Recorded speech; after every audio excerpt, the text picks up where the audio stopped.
Le mercredi 8 janvier 2020, Carlos Ghosn donnait une conférence de presse depuis le Liban livrant ses premières explications depuis sa fuite rocambolesque du Japon.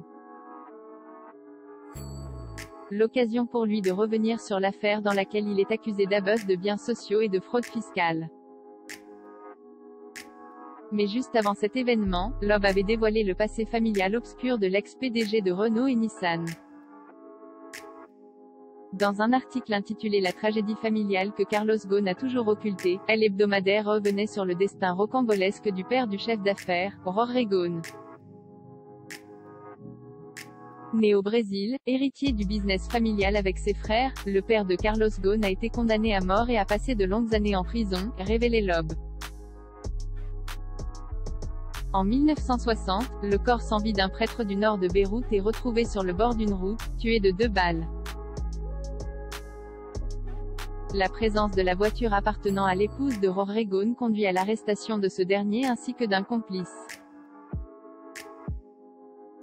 Au cours des années, l'enquête n'arrivera jamais à établir qui a tiré les coups, les deux hommes s'accusant mutuellement. Ils seront finalement tous les deux condamnés à mort. Mais aucun des deux ne verra sa peine exécutée. Jorge Ghosn voit sa peine réduite, quand son complice s'est enfui en sciant les barreaux de sa cellule. Père fantôme, un destin sur lequel Carlos Ghosn, lui-même père de famille, ne s'est jamais livré. Même si, comme l'écrit Loeb, à Beyrouth, où le destin du père de Carlos Ghosn est connu de quelques personnes, il se dit qu'il est impossible de comprendre l'ancien PDG de Renault et Nissan sans connaître la vraie histoire de son père. Ses confidences aux différents médias ou dans son autobiographie se concentraient plutôt sur la figure de son grand-père paternel. Le Monde avait ainsi qualifié son grand-père de véritable héros de la famille dans un portrait consacré au PDG déchu.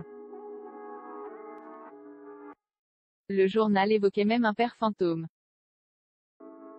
Au fil des pages et des années, Jorge disparaît des écrans radars, comme effacé des mémoires, écrivait Le Monde sans parvenir à savoir pourquoi.